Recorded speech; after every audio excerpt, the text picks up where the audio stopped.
Darkest greetings, horror and sci-fi extremists. Jackson here from Horror, Sci-Fi, and Beyond.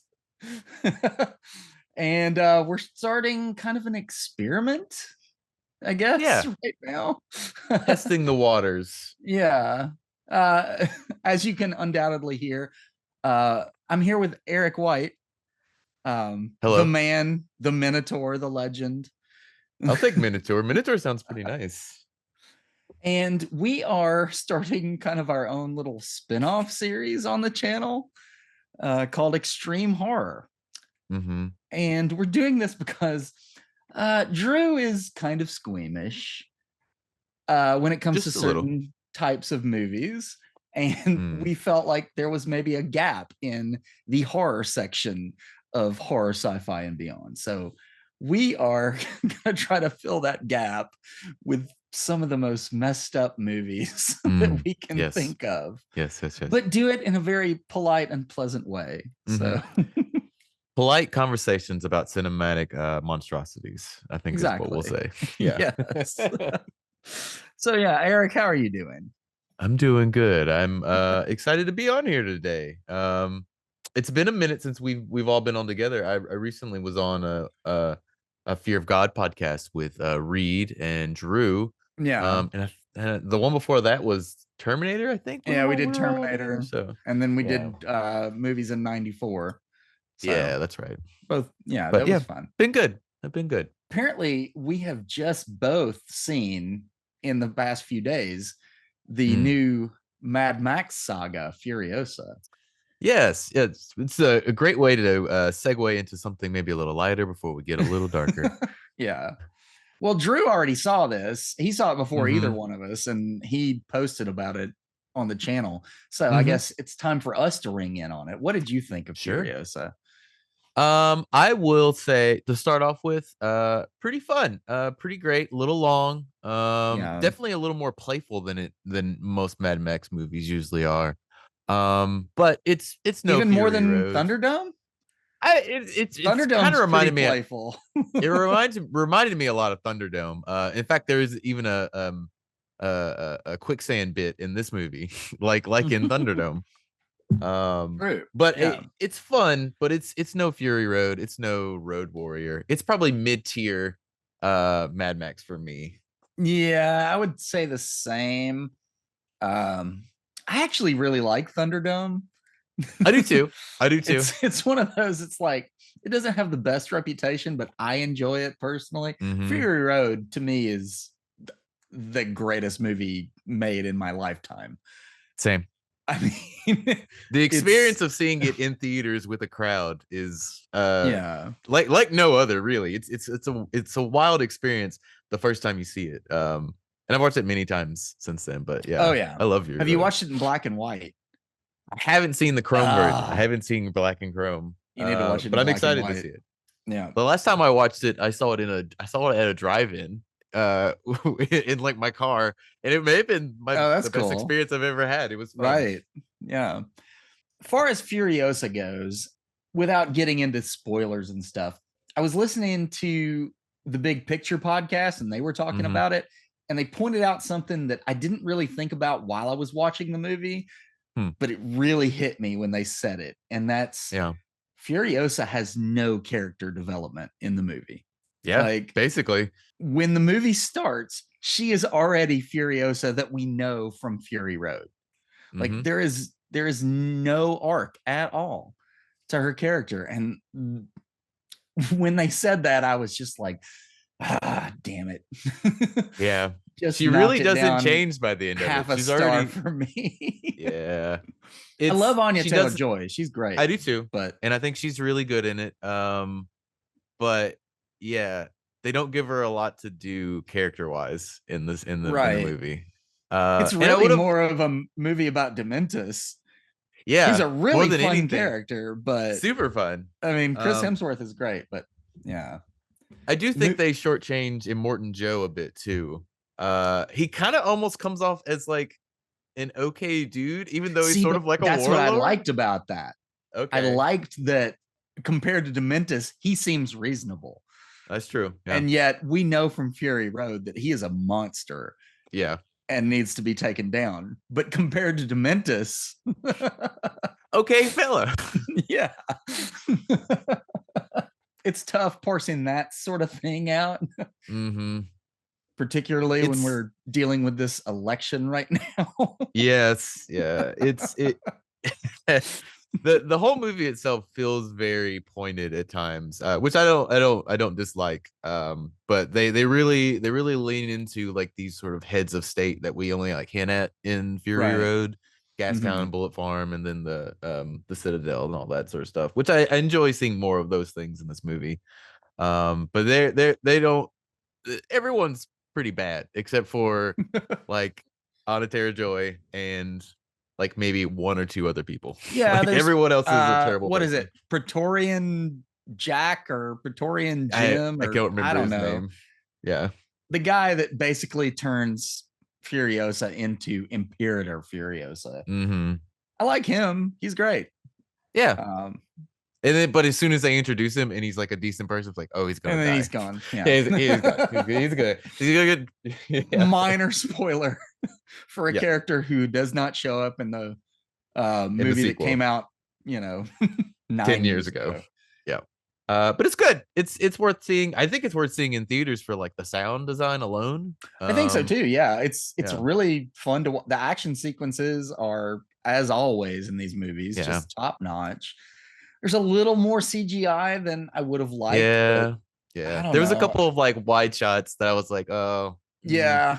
Those aren't real sometimes when the motorcycles are going across the dunes, it's like, oh, that's animated. yeah.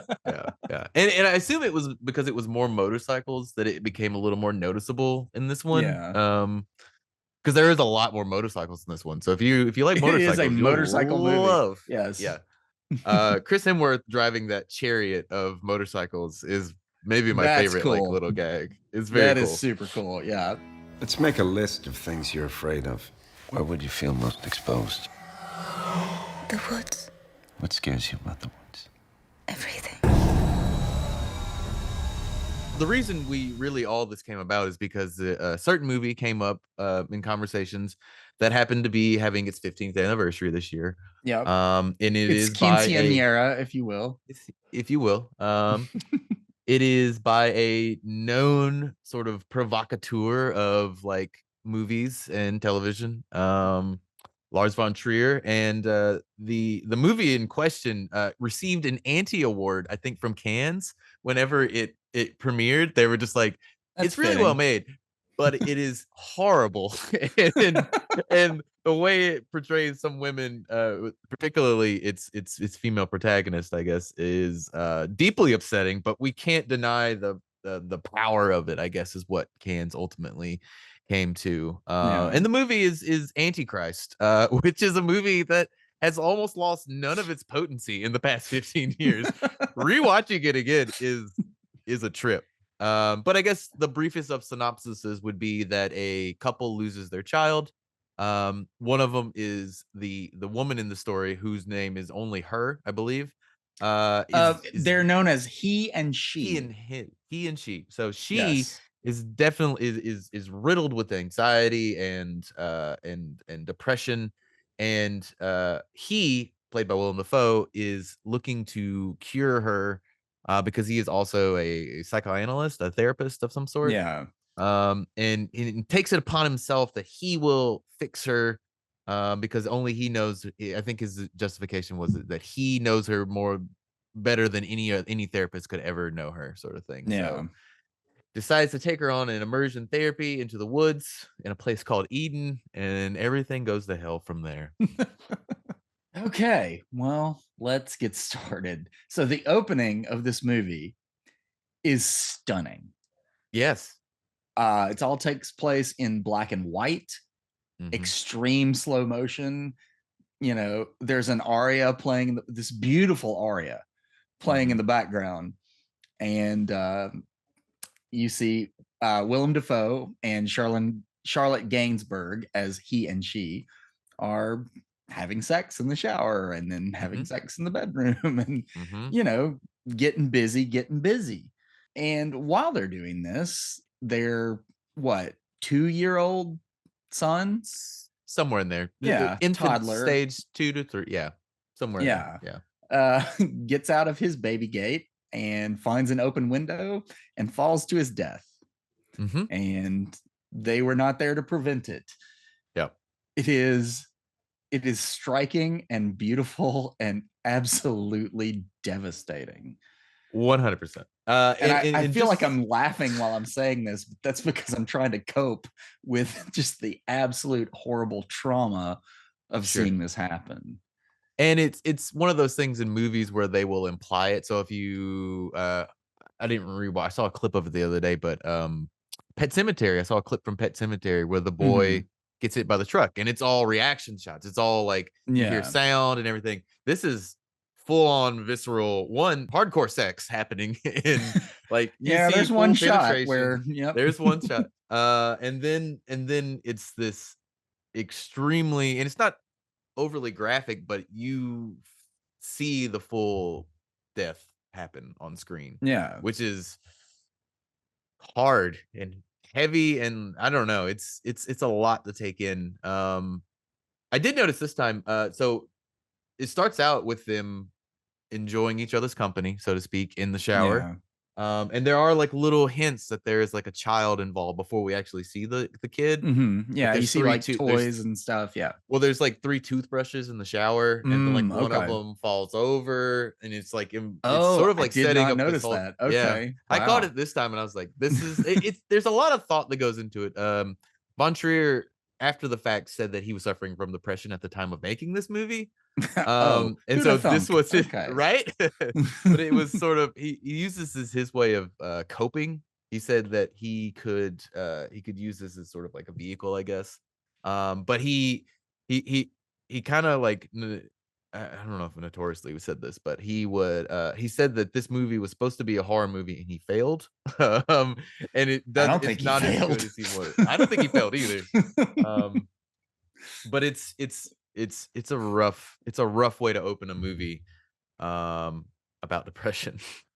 Well, the thing is okay, as stylized as it is with the black and white and the aria and the slow motion and everything, it's an incredibly believable scene.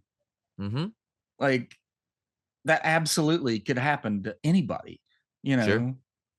You're just distracted and you left the window open. Like, it's the most simple, mundane of things that leads to the most brutal, tragic consequences. And part of the question that goes forward through the rest of the movie is, who's to blame for any of this? Right. We don't know. No, I mean, and that's you know, the movie itself has been countlessly written about as being not even like quasi misogynistic, like pretty misogynistic at times, especially in its presentation of sort of mental depression on the she character in the movie. But I will say that Willem Dafoe is a little more is not as just an innocent bystander. No, he's absolutely maybe not. worse. It is so unethical to therapize your own spouse. Yes. I don't care how qualified you are. If you've experienced this horrible tragedy in your family, then the last thing you want to do is take on your spouse as a patient. People can go on about the Charlotte Gainsbourg character all they want, but you know, to me, I think Willem Dafoe is the actual villain of the movie. I think so too. That's what I really came to watching it again this time, is that from the get-go, I'm just like, why is he doing this? This doesn't make any sense. Like, and I guess it's his own way of dealing with this sort of grief and depression, is that he instead of wallowing in it, he decides to direct his at someone else, and it's his way of if he can fix her, he can fix the problems with himself, even if they're not overly stated. I did notice one more thing about this opening scene before we move on from it, but also too, the baby monitor is turned off, like it's muted in that opening shot. And I didn't pick that up until this time. There's like a little line through the sound, that's so they don't hear it. And that's just even more like it, and it plays into some of the things later on in the movie, which I too we'll probably get into at some point. But yeah, there's just a lot to unpack in this sort of hyper stylized opening sequence, which I guess is its prologue. Okay, so once you get into the main section of the movie, it's all very gritty and grounded. And, you know, Lars Von Trier loves a close-up. He loves just shooting an actor's a shaky close-up on an actor's face. And that's how most of this movie plays out. Just on the faces of these two people. And that's what strikes me, you know, stylistically about this movie is he cast these two actors with such striking faces. I mean, Willem Dafoe, known best for playing the creepiest of creeps in movies because his face just lends himself to that. But you put him in a role like this where he's really just playing a regular guy, as unethical as his behavior is, and maybe as I don't want to say sinister intentions, but misguided intentions. Yes. As he has, like, he's still just a regular guy. Yeah. You know, he's a middle-aged dad. Who's had like an extreme circumstance happen, and now he can't get his life back on track. And then you have Charlotte Gainsbourg, who, you know, she's mostly a musician, I guess. I've only seen her in a few movies, but she's a singer. You know, her dad is a very famous musician, Serge Gainsbourg. And she's a very beautiful woman, but she always plays these very beaten down, frazzled characters. I don't know what it is. There's just something. It's mostly in Lars Von Trier movies too. Like she was in, she's all part of this depression trilogy, as he calls it, between this one and Melancholia and like Nymphomaniac. Right. Well, Nymphomaniac. Oh gosh, that's a whole other box of worms to unpack. But there's something in her face that just has this haunted quality to it. Yes. And so for most of the movie, you're just watching these two very distinctive faces go back and forth about how they're feeling, and maybe you're to blame. No, maybe you're to blame. And it's a lot. And it's all told in this sort of like documentary realistic style. Exactly. So it almost feels like you're a fly on the wall. There's jump cuts, we jump in time in places, but it's always punctuated by these like strangely highly stylized like sequences or shots.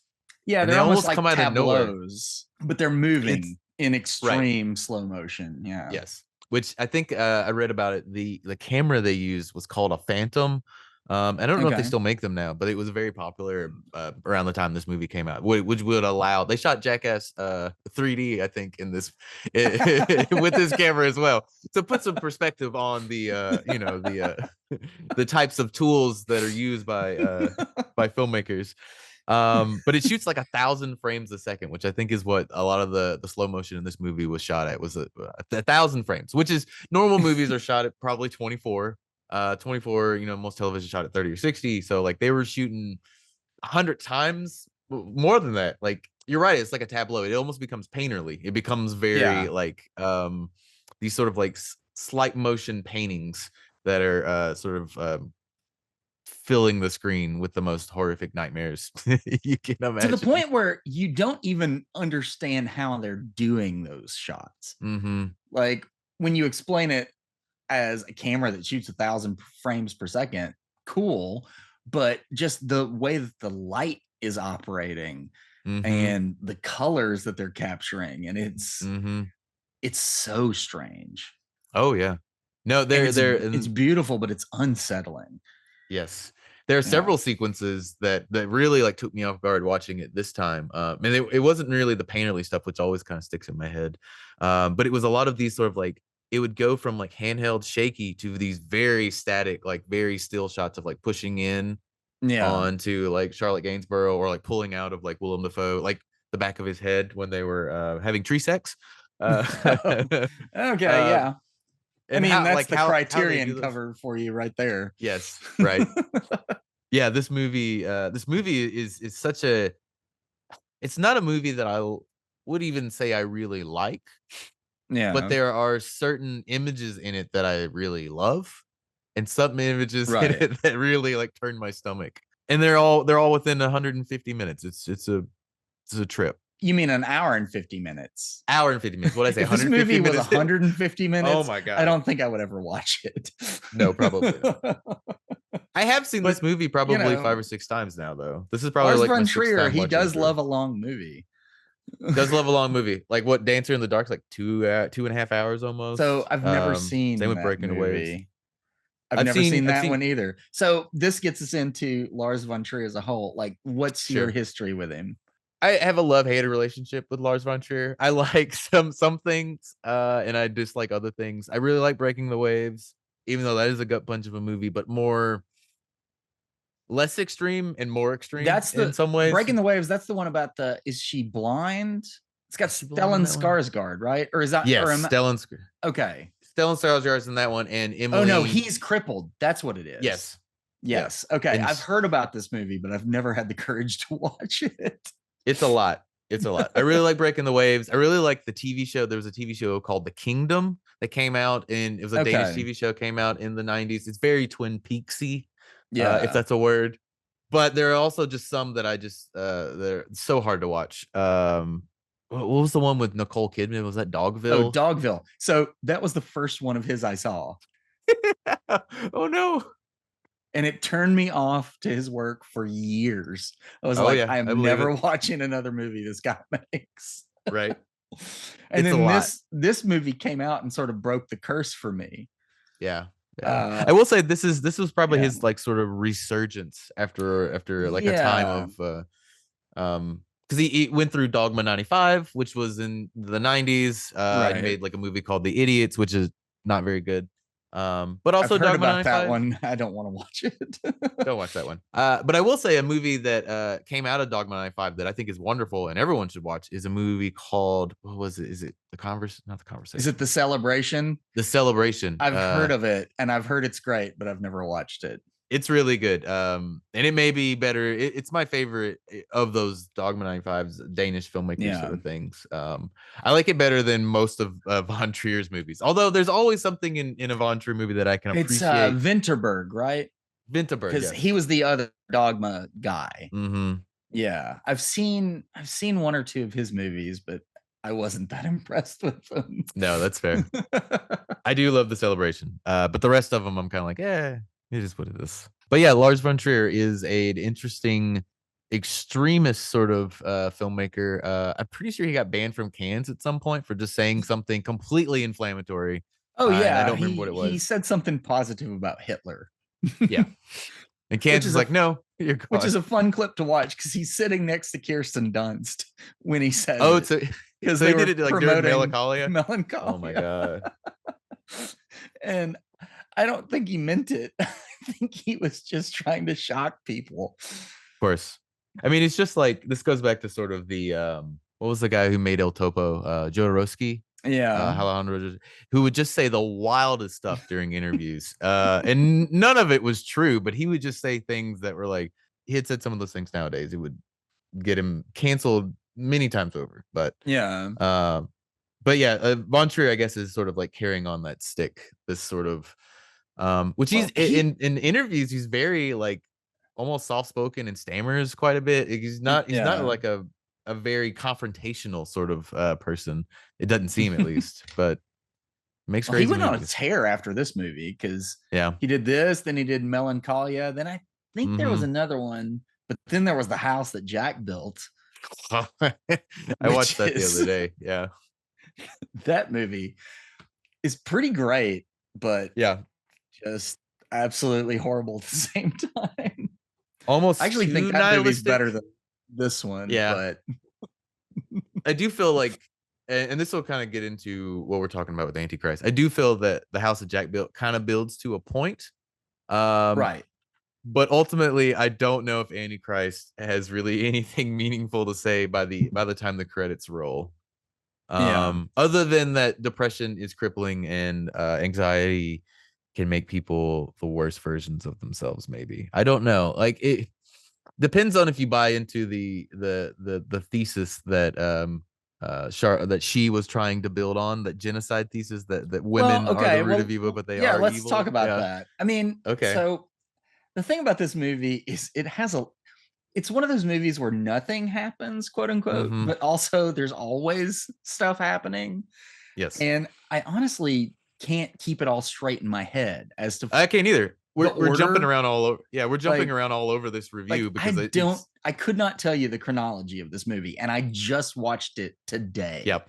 There's always some little reveal or some sort of character moment, and I can't tell you what order they're in. So it's established that in their therapy sessions, quote unquote, that she and their son, the summer previous to the son dying, went out into the woods without Willem Dafoe, so she could finish her thesis that she's been working on. And she, in the therapy session, is like, "You were very distant from us that summer. Yeah, you didn't spend any time with us." And he says, "Well, I just wanted to give you your space so you could write because you didn't want me around." So it's revealed that she's been writing this thesis called Gynocide, which is about how supposedly all the evils that have been done to women throughout the course of history, which is true. But apparently throughout the course of her research and writing this, she has come to the conclusion that it was actually the women's fault, that women are evil, that women are controlled by nature, and nature is the church of Satan. And so it's only natural that women should terrorize men and call this evil down upon themselves. Oh, okay. So I don't even know what to do with this. We're a couple of where to unpack all that. We're a couple of non-women talking about this. Exactly. And a movie made by a man, right. And essentially who the only stable person, I guess, as presented to the movie, would be the man. And so, like, it feels so pointed. It's just almost too pointed, where it's just like, oh, is that the point we're getting towards? I don't think so, because the man's kind of a piece of shit. No, he's the worst part. He's the one who like takes her out there. He's the one who like sees all the beggars. Like, he's the one who like invites this. I don't know. It goes back to something in the beginning. I'm gonna keep doubling back on ourselves, but it's okay. This movie is kind of nonsense, so it's okay if we have a nonsensical discussion about it. So at the beginning of the movie, whenever they first get in the shower, this is before any of the hardcore stuff happens. Or the baby dying. But before they even start, Willem Dafoe is standing sort of like out of the shower head range, and she is underneath the shower, and basically the water is like hitting her, but he's dry. And so to me, that's almost like the entire movie here, is that she is sort of swallowed up by this depression. It's washing all over, this anxiety, depression, all of it, and he's just watching like a psychopath. He's just watching and doing almost nothing to help her. Yeah, I don't know. I don't necessarily agree with I don't agree with its thesis, but I don't know if that was the point that they were trying to get towards. But I also don't know what the point is. Neither I lost my point. Yeah. So many striking visuals, and then by the end you're left almost kind of gutted in a way, because it's such a harrowing experience to go through. But then also you're left with almost nothing to take away from it, thematically, or nothing that I want to believe by the end of it, or no grand statement. And not that movies have to make grand statements about like anything. It's just that it feels kind of empty by the time, spoilers, he strangles she, and then he walks away in the woods with his, bro. Like by the time that happens, it's just kind of like, okay. You're skimming over a lot of stuff. A lot of stuff. We jumped over a lot of things. Yeah. Let's talk about the three beggars. Okay. Because was there set up in the beginning as well? There's like those three statues on the table whenever the baby falls out the window. See, you picked up on little visual things that I did not get at all. But when did the three beggars first come up in conversation, though? Because it's a movie about conversations mostly until you get 100% to the end. I don't know when they first come up. I do know that it was on the table at the beginning because the little boy pushes them aside to climb up to the window. So he's basically pushing away despair, grief, and all that sort of stuff because he's a child and he's fearless.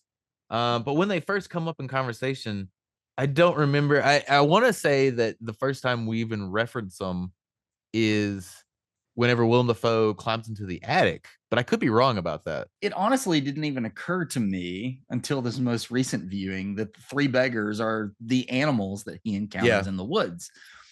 So the first animal he sees is a deer that looks beautiful and adorable and everything until she turns around. Wonderful.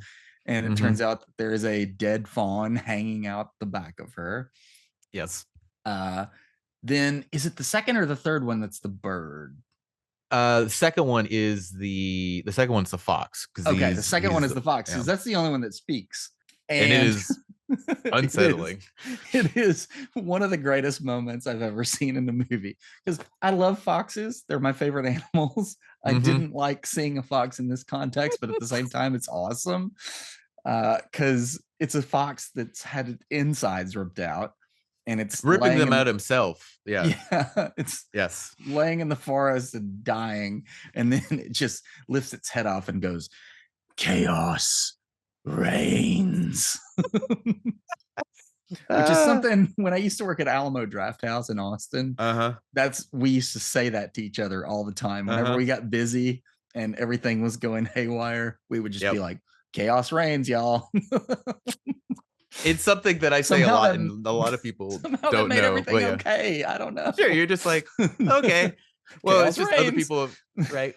And people know. People have seen this movie know, like, oh, I get it. Well, and this was all at Alamo. This was all movie people. We all knew what it meant.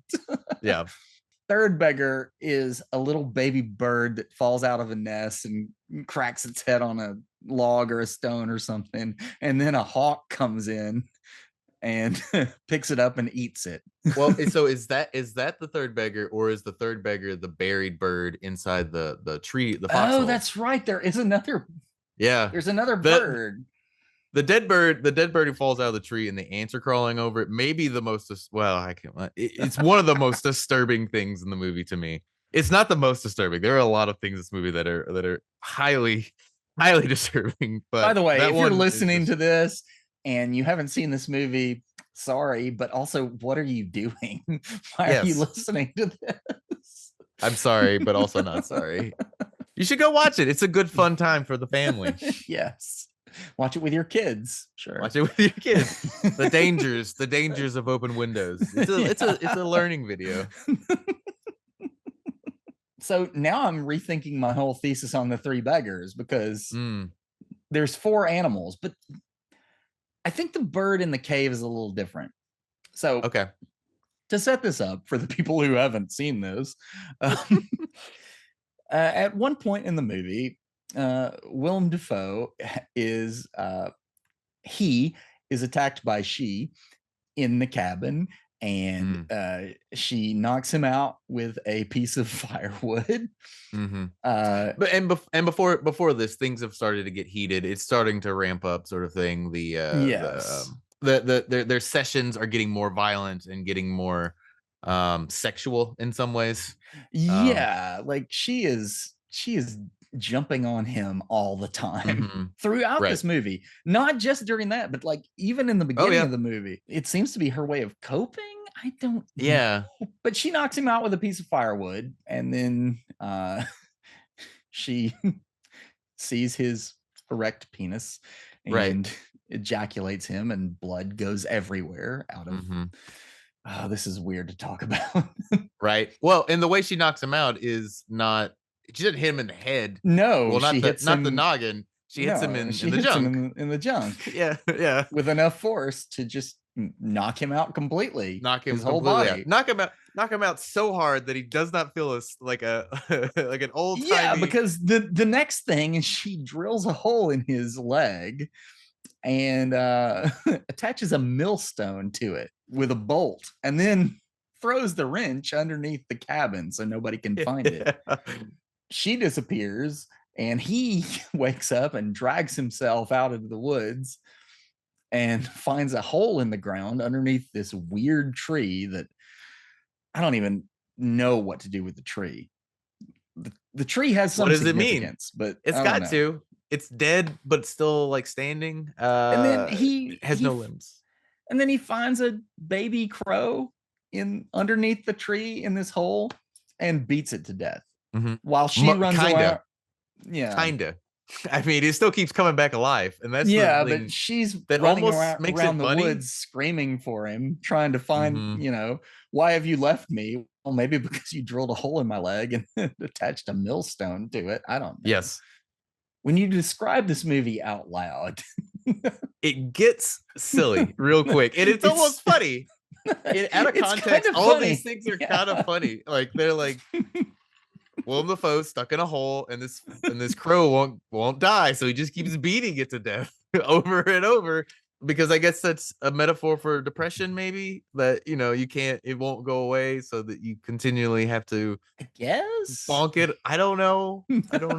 And this is, again, we're jumping around kind of all over the place. There's many things that happen in the middle where they're talking. We learn that the middle is a lot of talking. It's a lot of talking. We have a lot of really cool visuals, especially with like the acorn bits and everything. But then we learn that Willem Dafoe just somehow happens to have the autopsy report of their son. What? And yeah, he's like, I forgot I had this here. And then just one of the most confusing things. Why is there even an autopsy? But then leaves it out so she can find, and then it's just like the bones in his legs are formed funny. Yeah. And then you took all these photos of him with his shoes on the opposite feet. Up until that point, it's almost I'm on like she's side up until that point, and then I'm like, is this real? Is she? Because this was pre sort of breakdown before the death of their son. So like she had been having these problems before. Did it come from her thesis? Was it just from the woods itself, which is just ironically, or maybe not ironically, called Eden? And there's like a garden with two people in it. Nature is the church of Satan, according to her. Church of Satan. Okay.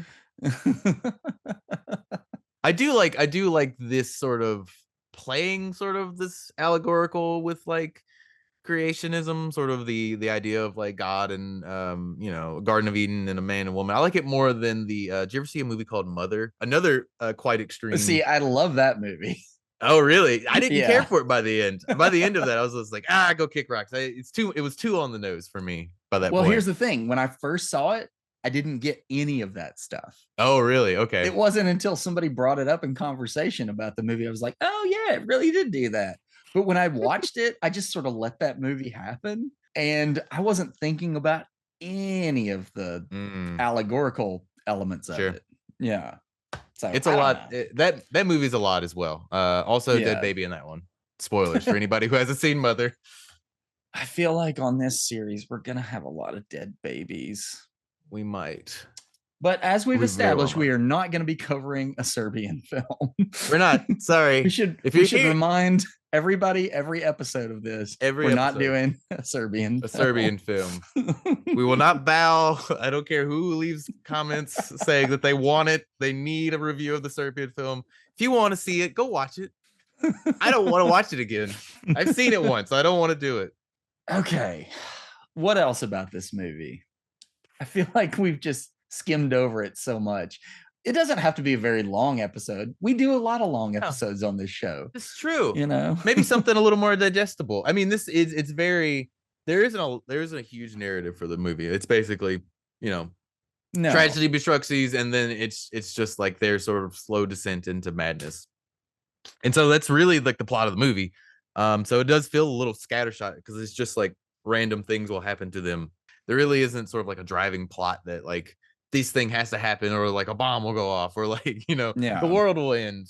So it is a little episodic in that way. And the whole movie is broken up into 5 chapters technically, with an epilogue and prologue. So yeah, I will. Okay, so a couple things we need to go into the epilogue a little bit, because it's brief, but it's so striking. So the epilogue, after all of this that we have gone into has happened, as Eric said earlier, Willem Dafoe, he drags his way. Well, no, she drags he back to the cabin. She finds him in the hole. And then she manages to drag him back into the cabin and get the millstone disconnected from his leg. Oh, does she actually? No, that happens. She doesn't get it disconnected. What happens is that so he's like in and out of consciousness. She feels so distraught, or, you know, pains, because it's implied maybe sexual repression. I don't know for sure, but basically she gets the scissors. I almost forgot. I know. I almost blocked this out.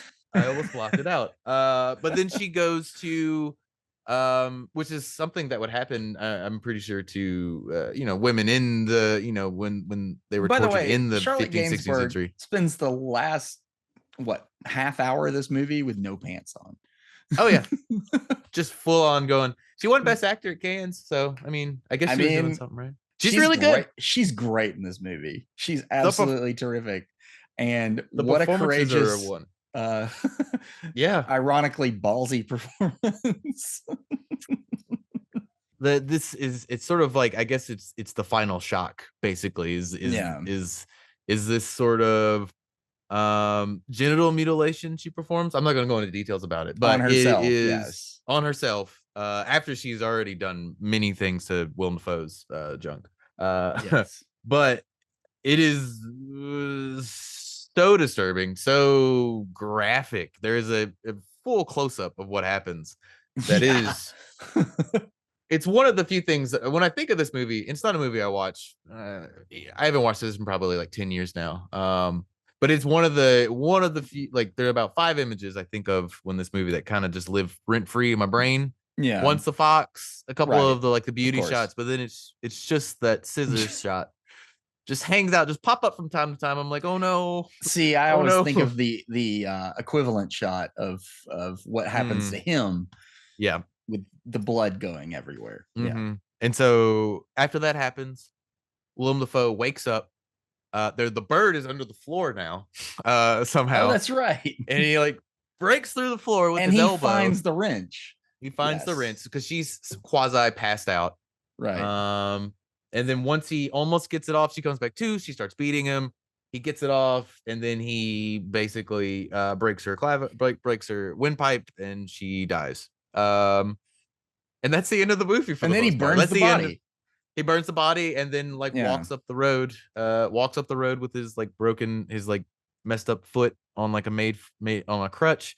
And then like there's like a dream shot earlier in the movie where she's walking in slow-mo, that's sort of like top down by that dead tree, and she's walking in slow motion. But when he's walking out, like all of these sort of bodies appear on the ground out of like nowhere, and I don't know what to make of it. It's a lot of women. Is it the women? Is it the women that are there on the ground? I think so. I mean, because that's what happens in the epilogue.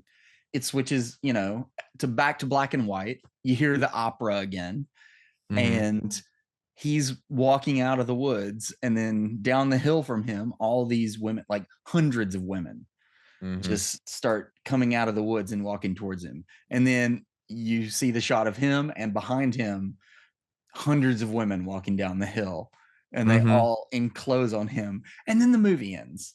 We're not told what happens. We're left, I guess, and I do kind of like that, is that in that moment we are left to infer, is all this real? Is it not? That we went to back to black and white. Did he even make it out? I don't know. Like, is this women from centuries taking their revenge on him? I don't know how to unpack it. I don't know if it is unpackable. I mean, it's a suitcase filled to the brim with things, and I don't know where to start. what a terrible first episode of extreme horror. we don't know. Nobody knows. Nobody can know. I'm sure there's probably literary like interpretations of this movie. People will go in and go like, oh, because of this, they're referring to the 16th century painter and all those things that I'm. My first instinct of this is, even though this is a movie that maybe is misogynistic and is definitely directed by a man who loves provoking people, something in my heart and my gut tells me that this is actually a feminist movie. Mm-hmm. Because he is the one that's inflicting all this mental torture on her. He is getting what comes to him through the spirits, the specters of all these women from who knows what time and place. And she's the real victim of this because she's the one who mutilates herself and then dies by his hand. I don't know if that's what the movie means, but that's what strikes me as someone who likes to consider themselves a feminist, but have never really been put in that sort of situation. So that's my limited understanding of it. But that's where my mind goes when I watch this movie. I like that interpretation. I'm going to stick with that from now on. I'm going to stick with your interpretation of the end. I prefer that over the utter chaos that it becomes and almost no redeeming qualities. I mean, that's what a movie can do is, you know, particularly one this psychotically odd, everybody can come away with a different interpretation. Now, some people will come away and say that was just garbage. Yeah. And which you know I've talked to people. Maybe they're right. Hate this movie. Maybe they're right. Maybe this is a garbage movie. I don't know. I don't know. I will always defend this movie visually more than anything else. It's whether beautiful. it's gorgeous. And it allowed him to sort of like build on the style that he used better probably in Melancholia after this movie, which is probably a better movie, but it's not as extreme. That one I don't remember as much just because it's not as extreme. You know, this movie definitely is really memorable because of its wild, gross, sickening qualities. It's provocations that it inflicts upon its audience. And it really is. I mean, we at the end of the day, maybe we're the victims in this whole thing, is that we sit through it. From a formalistic viewpoint, like this movie proves, Von Trier, his movies don't all look ugly. That was his thing for a while, is he made movies that just looked ugly. I mean, even the movies I haven't seen, like Dancer in the Dark and Breaking the Waves, I've seen enough, you know, clips and stuff to know like he's deliberately making the visuals kind of hideous. Dogville is a terrible looking movie. I mean, it has a stylistic conceit, so there's that, but as far as the shots and stuff that he's using, like it's all just grainy video. And so this movie just does a 180 from that, full reverse basically on like all. And he's that. like, oh, you don't think I can make a beautiful image? Here you go. Here's a Renaissance painting for you of a child falling to his death. I'm just gonna rub your noses in it. Okay, do we have anything else to say about this before we... I guess we should do favorite part, least favorite part. Okay. Okay. Do you want to go first? Go ahead. You go first. Okay. I got to think about this for a second. No, that's fair. So favorite part, least favorite part. My favorite part, I think, is and it's something I didn't notice this time, and it's very subtle when they do it. But it's really this sort of like going this extreme going from like handheld to like just a very like lockdown moving camera shot, like on it's run by computers. I had to look up like how they did it. But they do it to She on the train whenever he's first like putting her into the state. And they do it again whenever they're having tree sex. And there's another one where Willem Dafoe is right before he goes outside and has all the acorns falling on him. And it's so alarming to me as like kind of like, especially like once you're like worked into this sort of like handheld thing, that like once it breaks that, then it's like anything kind of seems possible at that point. I don't know. It had a weird effect on me this time watching it, and I was just like, this is whoa. More so than the disturbing stuff, because I knew the disturbing stuff was coming. I knew that was all going to be there. Least favorite part. Oh man, least favorite part is probably that little bird falling and all those ants crawling on him. That's such a hard, and its eye opens. I'm like, oh my god. Yeah, the eye opening. What a touch. Wow. Because it could have just laid there and been like wiggling, but the eye opened. Oh, it's when that eye opens. You mad Danish man. Right? Then the hawk comes down and rips his wing off, and it's just like, I don't know what to do with all this information. Those are my least favorite and favorite parts. Okay, so favorite part, we've already gone over it, but it has to be chaos reigns. Just it's really, I mean, it gave me a very good motto going forward in life. 100%. And like the fox's eyes in that shot. Yeah. Look, I guess it's real eyes and they just manipulated the mouth like Babe, but I don't know. Something very disturbing about that fox. I think it's all CGI. Just the way it moves. But I don't know. Who knows? So least favorite part, all the genital mutilation. Like so much of it. No, thank you. Not a fan in either context. They give it both ways. I will say, at least it's not just one or the other. Yeah, this movie's pretty fair. Yeah, as far as that everybody's getting hit in the junk. You know, losing something. Of course, she does it to both of them. She does do it to both of them. Maybe if he did it to himself, like self-inflicted, then it maybe would be better. I don't know. But maybe that's part of the message of the movie is revenge for many, many generations of that sort of thing happening mostly to women. I don't know. Lars Von Tier, please tell us what you meant. Okay. He's just like, it means what it means. Yeah. Of course he says that. Okay. So I guess we're going to get into rating, which I still have not adjusted to the new rating system on this show. Oh, that's right. It's like a 5 and 5, right? 5 and a 5. And so I got to get a calculator out. Yeah. Don't like some that quick math.